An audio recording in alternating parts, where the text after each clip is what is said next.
we often get asked, why am I a bad test taker and how do I fix it? So today, we're going to talk about how smart med students and physicians fail board exams and lay out some rules and guidelines that can maybe help fix that. Bad test takers say things like, I do great clinically, but I can't translate what I know to exams. I always narrow down to two, then pick the wrong one. I miss or distort key clues, and I don't trust myself. Or they may say, I'm always rushing to catch up and making unforced errors. The common theme here for these bad test takers is they realize they could have gotten a missed question right after reading the answer and explanation. If this is an issue, you are indeed a bad test taker, and we need to do things to fix this. So today, we're going to talk about what bad test taking on medical board exams looks like, and we're going to lay out 5 key issues that we see over and over and over again. The first one is working memory. So working memory is this sort of mental chalkboard where we solve problems. The duration can be anywhere from, say, 10 to 60 seconds. It's fleeting.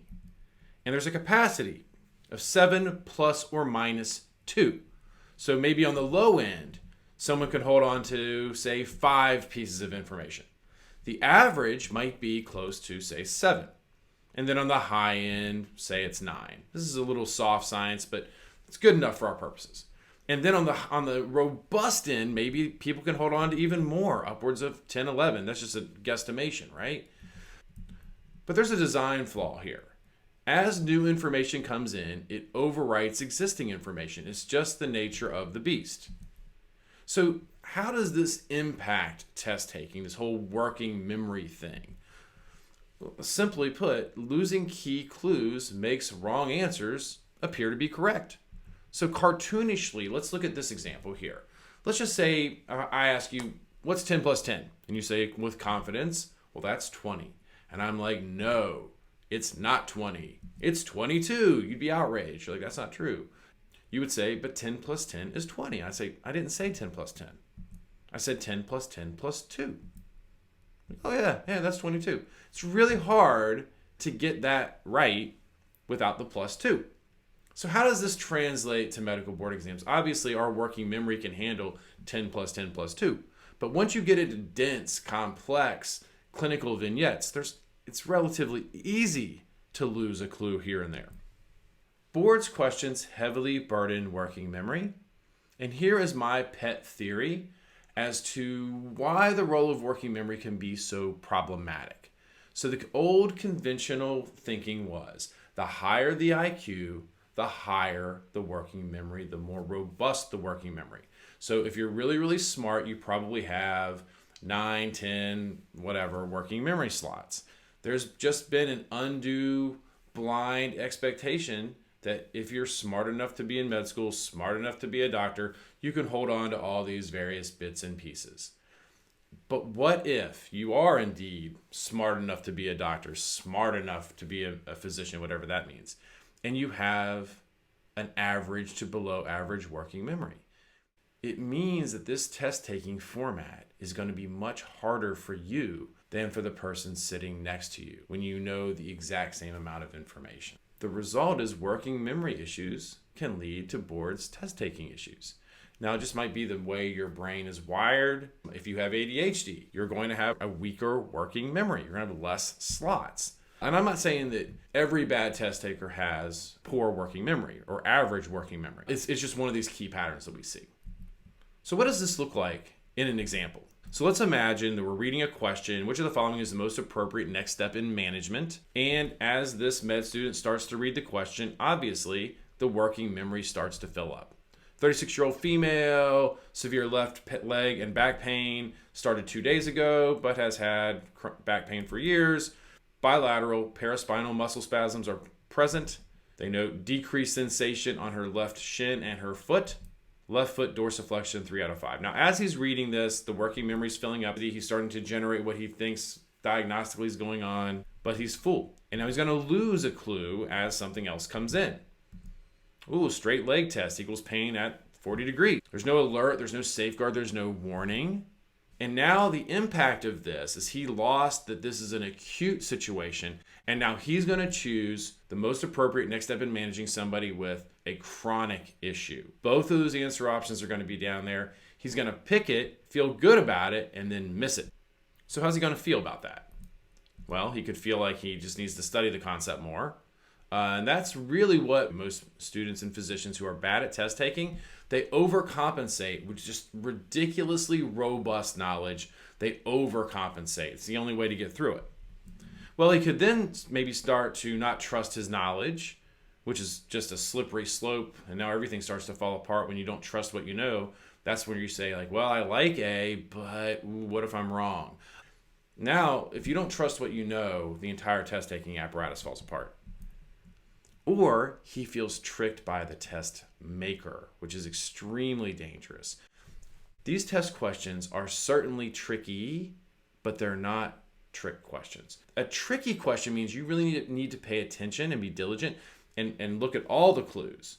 Whereas a trick question gives you clearance to not trust a given clue and dismiss a given clue. And when we start doing that, that takes that 10 plus 10 plus 2, and you're like, I'm not sure if that really says plus 2. Or what if that plus is a minus? The whole thing falls apart. So the solution here, we want to install a system that limits the burden on working memory. We want to develop awareness of these negative patterns. If you are indeed a bad test taker, you're probably engaging in the same 3 to 5 negative behaviors over and over and over. So the more aware you become of those behaviors, that can be the start to changing the test taking issues, because bad test taking is bad behavior.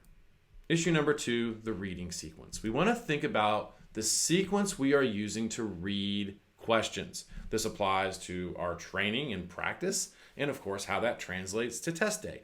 I think you should read and train and practice as close as possible to how you want to read and engage with questions on test day, especially if you're a bad test taker. And there are many right ways to read questions.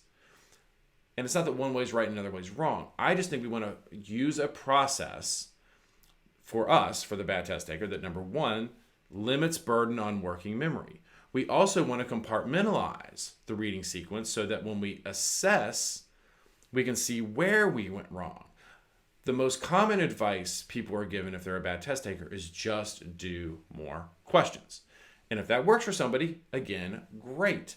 That probably does work for the majority of med students. What does that majority mean? 60%, 80%, 85%? I don't know.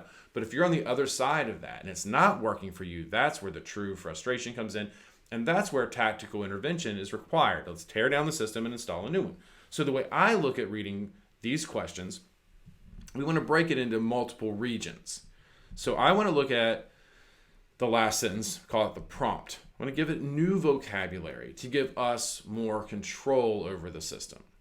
Then we want to call everything above the prompt the passage. That can include labs and images as well. And then, of course, the answer options. So I want to first break any question into these 3 zones. So to resolve these issues, we want to talk about a very direct and simple system for reading each and every question.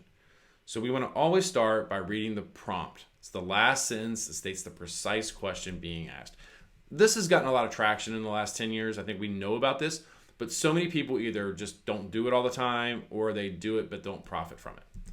Then we want to read the passage, keeping the prompt in mind on the one hand and then identifying 3 key clues from the passage itself on the other.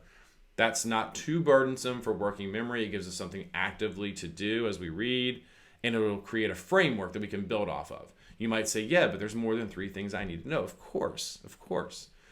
But by at least getting that framework in place, it'll prevent you from just grabbing onto a single clue, which is extremely damaging, or just sort of throwing your hands up and just saying, I can't hold on to anything.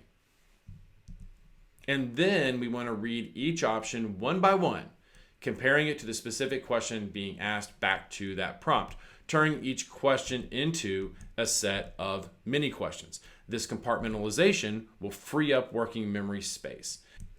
So issue 3, I think one of the most damaging things we see is this sort of limited binary mentality. So this binary test taking mentality is the belief that you have that you need to know everything to get a question right.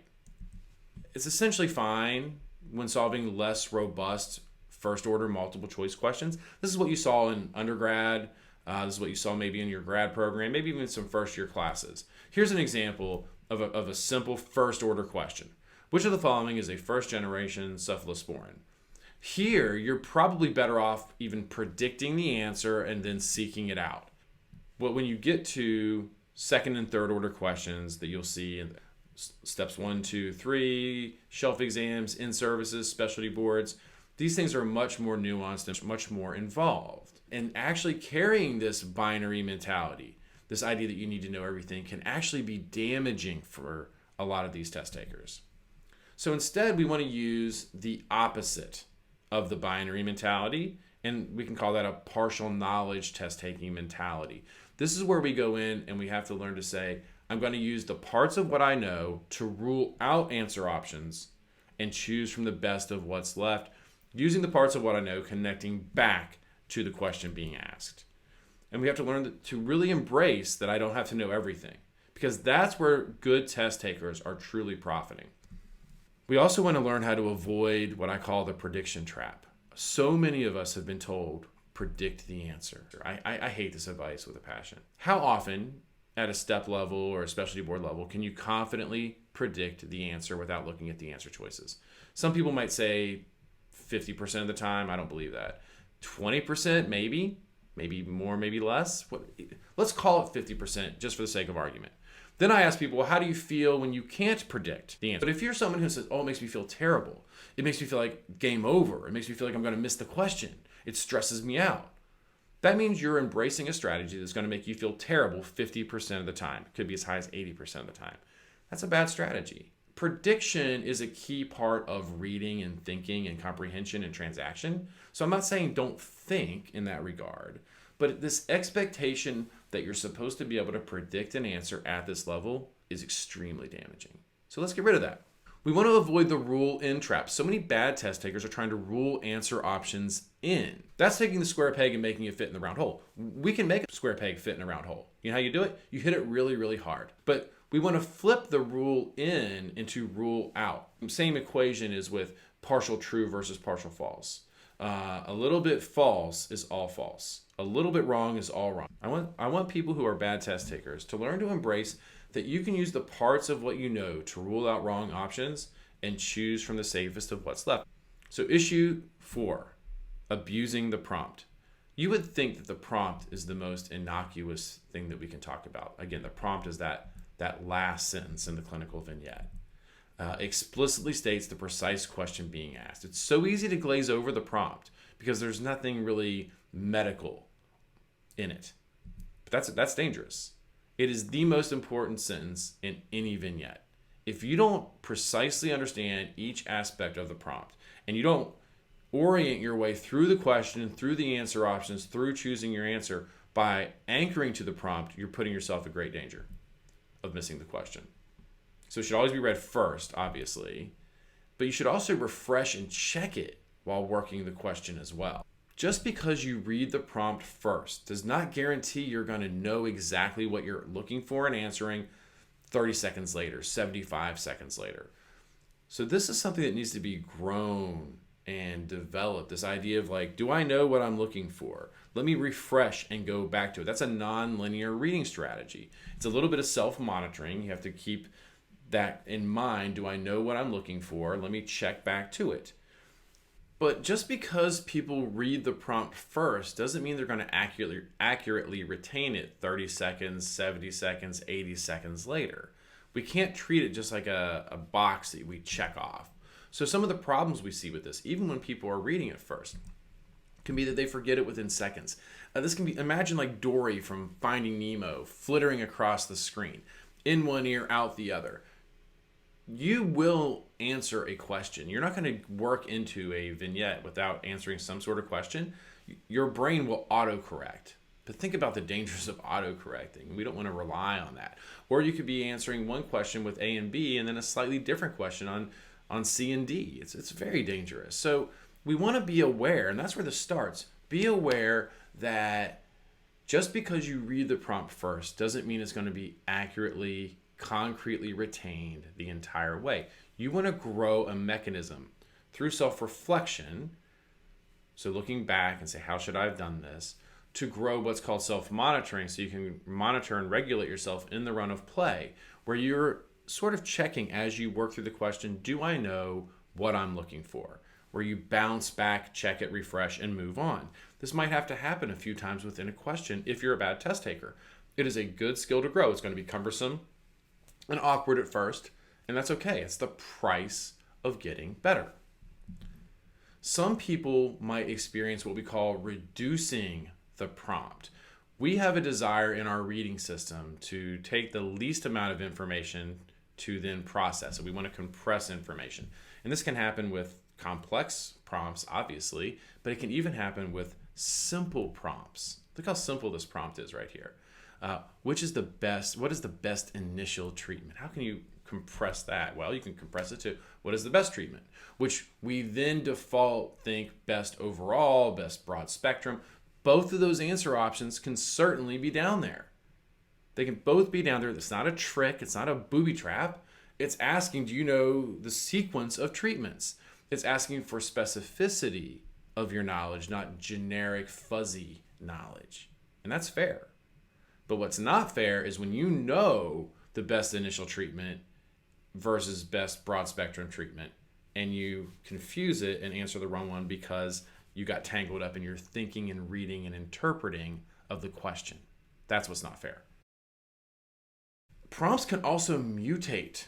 They can go from one thing to completely something else. And this might not happen in the first 15 to 30 seconds of reading it. Could, but it might happen somewhere in that 45 second to 70, 85 second range. So let's say you get some more weird, nuancy prompt. A biopsy of the skin lesion would most likely reveal that they were what? So this means up in the clinical vignette above, you've got some woman coming in, she's got all these symptoms, and you're supposed to figure out what the diagnosis is and then know that these lesions that are described, go with that disease. That's one way to get it, if you know everything. But maybe you can't tell what the diagnosis is, but there's a description of the lesions, and you can work through and eliminate the lesions that don't fit. But what can happen in this kind of question, and I've seen this happen hundreds of times, hundreds. Somebody turns a prompt like that into what's wrong with this woman? What's wrong with this lady? Most likely diagnosis. And then they end up manipulating square peg round hole, smash it, make it fit, these these lesion types and turning them into diagnoses, which you might think you can't do, but you can if you're a bad test taker. So what I say is don't throw stones in glass houses, right? You just don't know, because this is a problem with the way we do practice questions. It's just this sort of brute force, head down, chug, chug, chug, doing volumes and volumes of practice questions, and then hoping that untangles it and systems get built in the back of our consciousnesses. And again, if that works for someone, that's great. But for the struggling test taker, the bad test taker, just doing a ton of questions and not getting proper feedback to show them the architecture of the questions, show them exactly where they are going right versus where they're going wrong.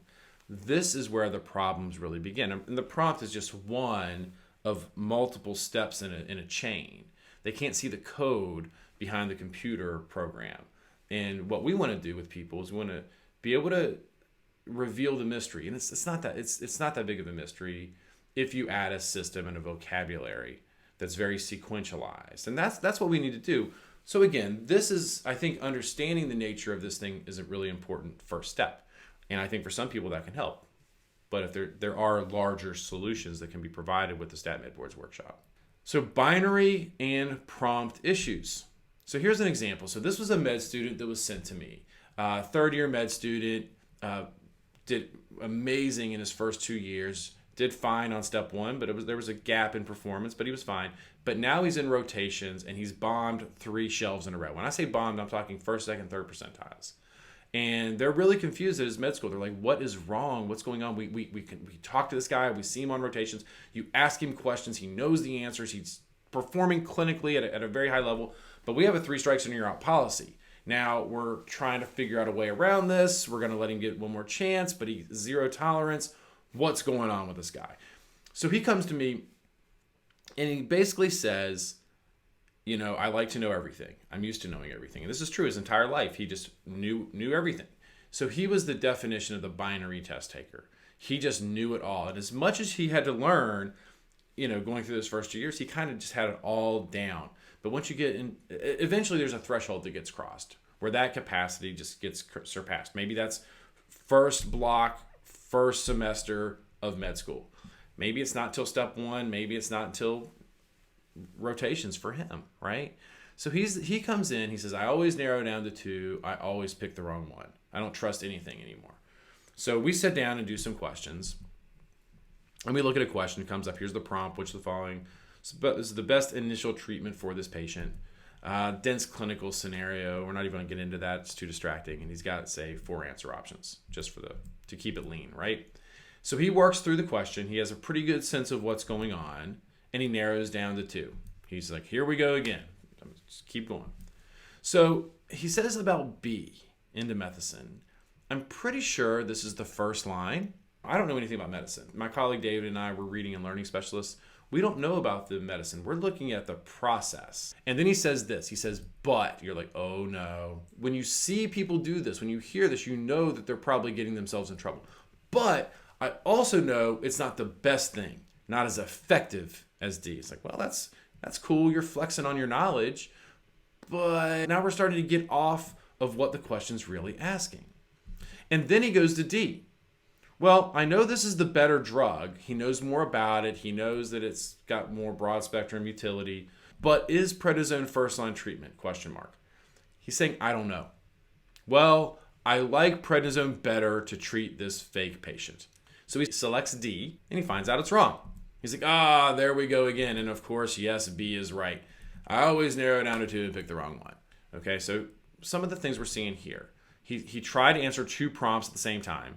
He's trying to answer best overall treatment and best initial treatment. Chose the option he knew more about. I know more about prednisone. I'm going to pick it. He did not choose the thing that he knew that most closely connected back to the prompt. He narrows down to B and D. B fits, but he's not 100% confident. Let's say 70% confident. Since he's not closer to 100%, he's going to then bounce off B and pick D, which he knows more about, but doesn't know how it connects back. So that was his most significant pattern. And by fixing this, we fixed his career. Now he went back. He succeeded. He's a physician now. But I asked him in the moment, is this a knowledge or a test-taking miss? Because this is the ultimate question. When you miss a question, we're trying to sort them into one of 2 categories. Is it a knowledge miss or is it a test-taking miss? If it's a knowledge miss, it's fine. Like, go study that. That's like a learning side, study-based, encode, retrieve type of process. But if it's a test-taking miss, that's where methodology for the test-taking process really comes into play. So if someone comes to me and they say, I'm a bad test taker because I study all the time and I don't do well on tests, I'm like, that doesn't mean you're a bad test taker. I mean, maybe. But what's happening when we study? That's just as important, right? But when someone says, I missed, out of 10 missed questions, that's how I always frame it. If you look at 10 missed questions on average, representatively, how many would be knowledge miss? I just didn't know enough to get it right, versus test taking. Looking back after reading the answer explanation, I see how I could have maybe gotten it right. 5 out of 5, 5 knowledge, 5 test taking. That's bad test taking. If it's like 2 test taking, 8 knowledge, 1 test taking, 9 knowledge, that's probably that's more of a knowledge issue. But I meet people all the time. It's 4 test taking, 5, 6, 7 test taking. And of course, you don't know. But I tell people you should definitely contact us. Contact us and let's talk about it. That's how we sort of operate. There's not a great test for it other than that thin slice sort of response I just talked about. But I think it's always worth, if you're one of these bad test takers, just talking to somebody, myself or David. This is all we do every day, and sometimes that's really helpful. So I asked him, is this a knowledge or test taking miss? And he's like, this is definitely a knowledge miss. And I was just like, no. I was like, what do you mean? He's like, well, If I had known that one thing about prednisone, if I had known prednisone was not first line, or if I had known that indomethacin was, then I would have gotten it right. So it's a knowledge thing. And I say no. Those are knowledge gaps, absolutely. But you knew more than enough, 10 times out of 10, using proper process to get the right answer on this. And so for him, it was really breaking that pattern of thinking he needed to know everything and really learning how to lean into partial true, partial false, rule in, rule out. And again, we had to sort of go through the workshop and really add the behavioral modifications to the training because this is bad behavior. It's really bad behavior. His default settings were bad, so we had to change that. And that's something that I think for some people, just having some rules laid out like in this video can absolutely help. But again, some people need more work. So issue 5, the last issue we're going to talk about, is this idea of twisting key clues.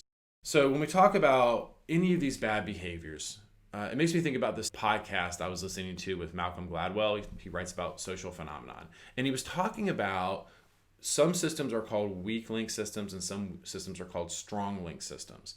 And he was talking about basketball and soccer. He said, basketball is a strong link system.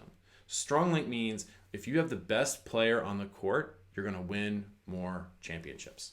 Michael Jordan, great example. You have Michael Jordan on the court, you're going to win more games. Whereas with soccer, it turns out at the highest level is a weak link system. So you might have Cristiano Ronaldo, you might have Lionel Messi. It doesn't mean you're going to win the World Cup. So their respective countries have never won. Why? Some of the greatest players ever to play the game. Why?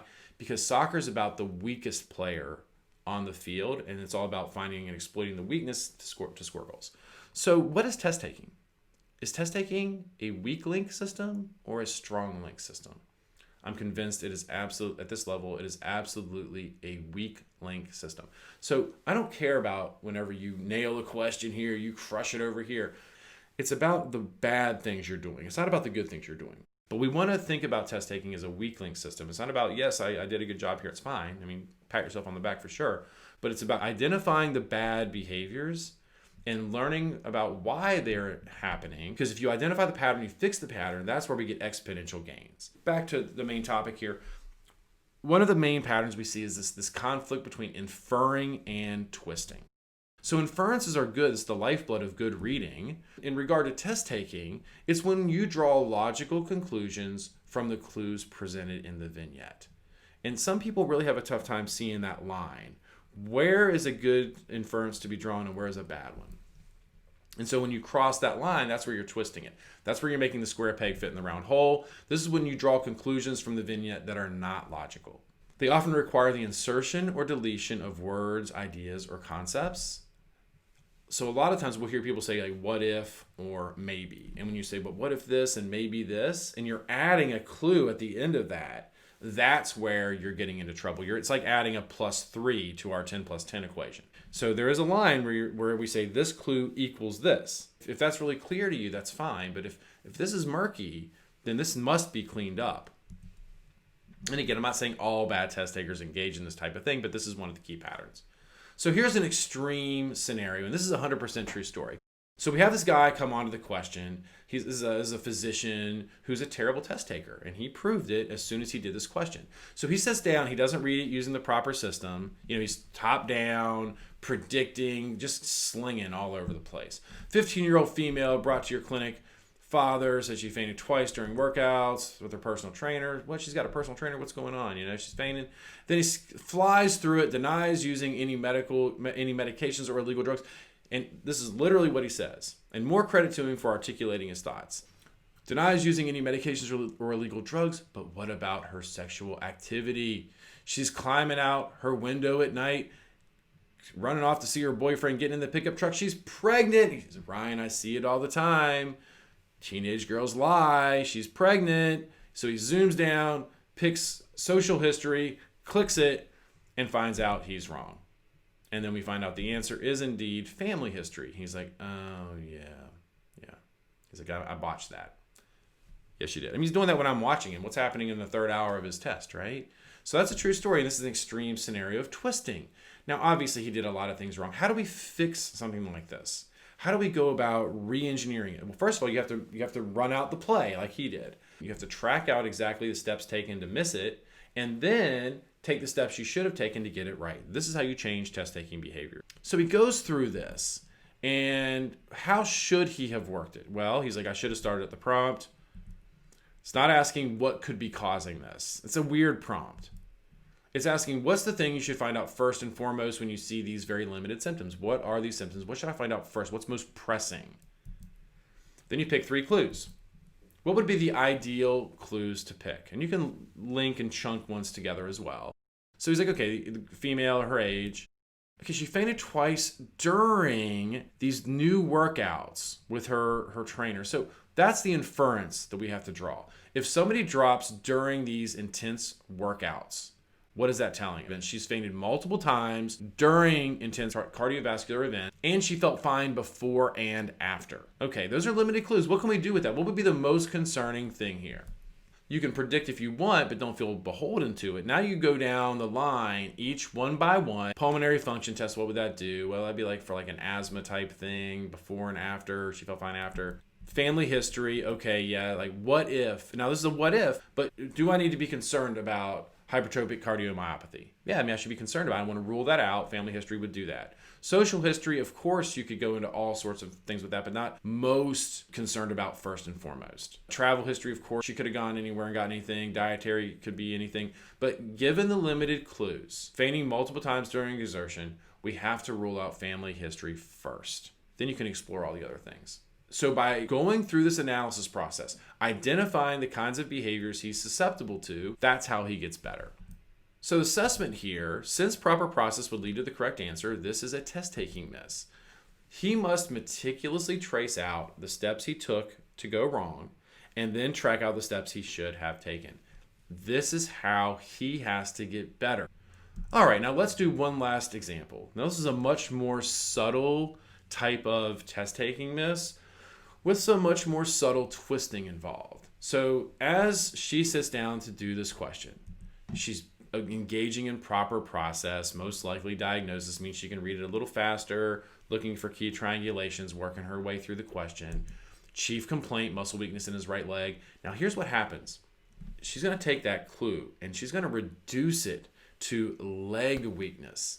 And now, weird default, leg weakness equals bilateral. She reads through the rest of the passage. She gets down here and she's like, Guillain-Barré syndrome.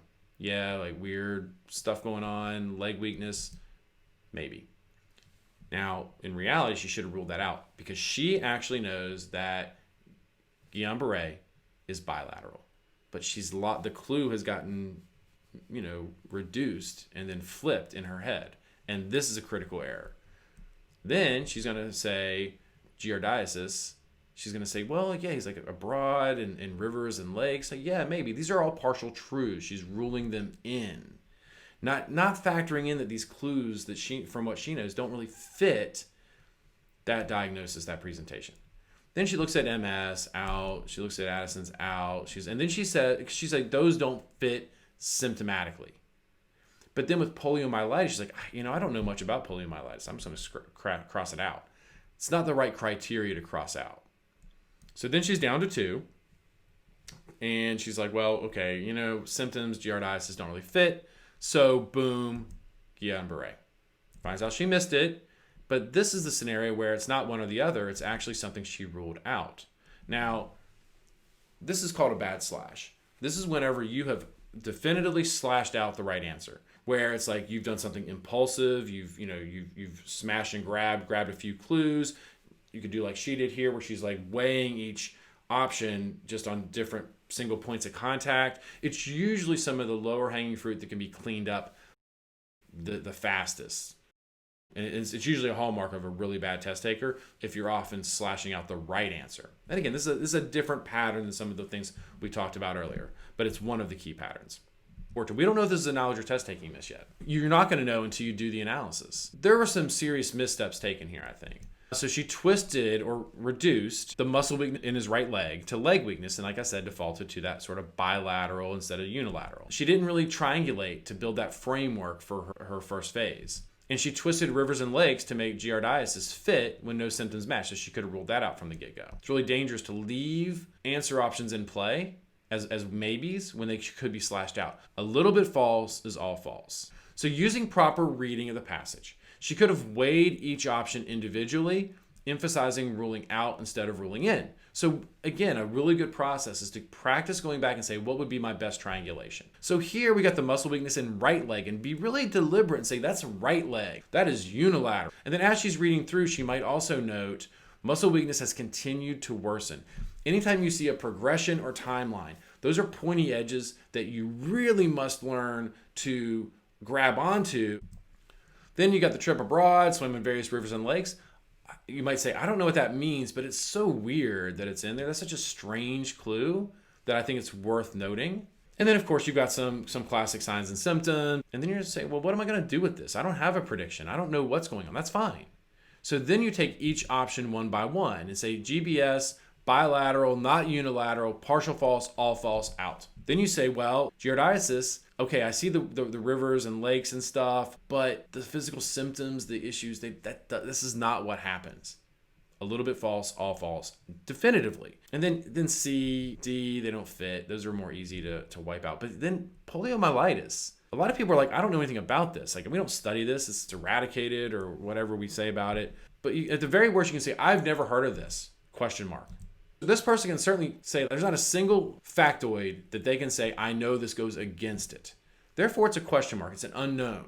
Now, if you have some maybes, you pick the maybe over. So if this person had made GBS a maybe because they had turned the unilateral to bilateral, then they're going to pick GBS. If you know about GBS, but you don't know bilateral versus unilateral, you're probably going to pick it, and that's a knowledge miss. But in this situation, this person knew enough to find a partial false with each of A, B, C, D, and therefore they should pick poliomyelitis 10 times out of 10. It's got to be the right answer. Therefore, this is a test-taking miss, and they did not know it was a test-taking miss. They certainly thought all the way through working it up that this was a knowledge miss because they didn't know anything about poliomyelitis. Your job is to clean up your process so that you can systematically work each question the same way every time, eliminating the wrong answer options and choosing from the best of what's left. So in conclusion, if you identify as a bad test taker on medical board exams, there's likely a reason why. And it's usually mistake patterns. Bad test takers are usually engaging in the same 2, 3, 4, 5 patterns over and over and over on an infinite mix. So we have to learn what those behaviors are, identify them, and then modify the behaviors so that we can control them. So this lecture may help untangle your issues. And if that's so, that's wonderful. I'm glad we can help get you going in the right direction. But if this lecture only scratches the surface, feel free to check out our STATMed boards workshop, which is designed to address all the test-taking issues I just described in much greater depth and organization with rules and guidelines and personal training and feedback. Or if your issue is more on the study and encoding side, if it's 9 of my misses, 8 of my misses are because I can't recall it in the moment, that's where our STATMed class comes in, where we address study methodology and we lay out the test-taking blueprint and develop time management strategies as well. I want to thank you guys for watching. Please feel free to check out the website and our YouTube channel for more videos. Thanks a lot.